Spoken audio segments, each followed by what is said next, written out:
America Iran ఎందుకు దేశిస్తుంది? Iran వద్ద అంతులేని ఆయిల్ ఉంది. 1951 వరకు ఈ ఆయిల్ రిజర్వ్స్ పై పట్టు బ్రిటన్ కుంటుండే. ముష్టి 16% ప్రాఫిట్ ఇరాన్ కు పడేస్తుంది. తర్వాత డెమోక్రటిక్ గా ఎన్నికైన మొహమ్మద్ మొసద్దిక్ ఈ ఆయిల్ ఇండస్ట్రీని నేషనలైజ్ చేసింది. ఇరాన్ ఆయిల్ పై లాభం ఇరాన్ కే రావాలని. దీంతో నారాజైన బ్రిటన్, అమెరికా ఆపరేషన్ ఎజాక్స్ చేసి ఇరాన్ ప్రభుత్వాన్ని కూల్చేసింది. తర్వాత ఇరాన్ గద్దపై షా మొహమ్మద్ రెజా పహల్వీని కూర్చోబెట్టింది. ఇతను అమెరికా చేతిలో కీలుబొమ్మ కాబట్టే ఆయిల్ రిజర్వ్స్ పై 40% కంట్రోల్ అమెరికాకు లభించింది. ఈ పహల్వి 26 సంవత్సరాలు రూల్ చేసిండు. బయట ప్రపంచానికి ఇరాన్ యొక్క ఇమేజ్ మోడర్న్ గా చూపిస్తూ తన సీక్రెట్ పోలీస్ యూజ్ చేసి వేల మందిని టార్చర్ చేసిండు, ప్రతిపక్షాలను క్రష్ చేసిండు.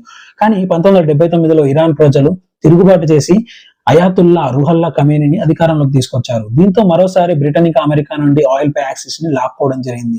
అండ్ అయాతుల్లా వచ్చిన తర్వాత స్వతంత్రం ఏమో కానీ థియోక్రసీ మొదలైంది.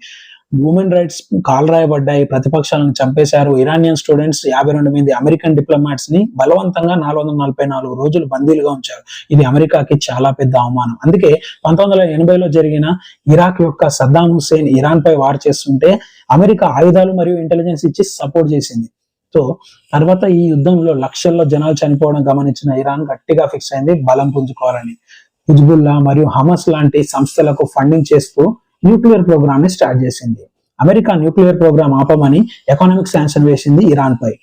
కానీ 2015లో ఒబామా ఇరాన్ తో ఒక డీల్ చేసుకుని ఈ ఎకనామిక్ శాంక్షన్స్ తగ్గించుకున్నాడు. అండ్ ఇరాన్ కూడా న్యూక్లియర్ ప్రోగ్రామ్ ని లిమిట్ చేసింది. తర్వాత వచ్చిన ట్రంప్ ఈ deal most worst deal ever అంటూ క్యాన్సిల్ చేసిండు. తర్వాత తను రెండో టర్మ్ లో మరి కొత్త డీల్ కోసం బేరాలు మొదలు పెట్టిండు. కాకపోతే రిజల్ట్ తనకు అనుకూలంగా రాకపోవడంతో చిరెత్తుకుపోయి ఇజ్రాయెల్ తో కలిసి అమెరికా ఇరాన్ పై దాడులు మొదలు పెట్టేసింది, ఇరాన్ ప్రభుత్వాన్ని కూల్చేద్దామని. ఇలాంటి మరిన్ని వీడియోస్ కోసం నన్ను సబ్స్క్రైబ్ చేసుకోండి.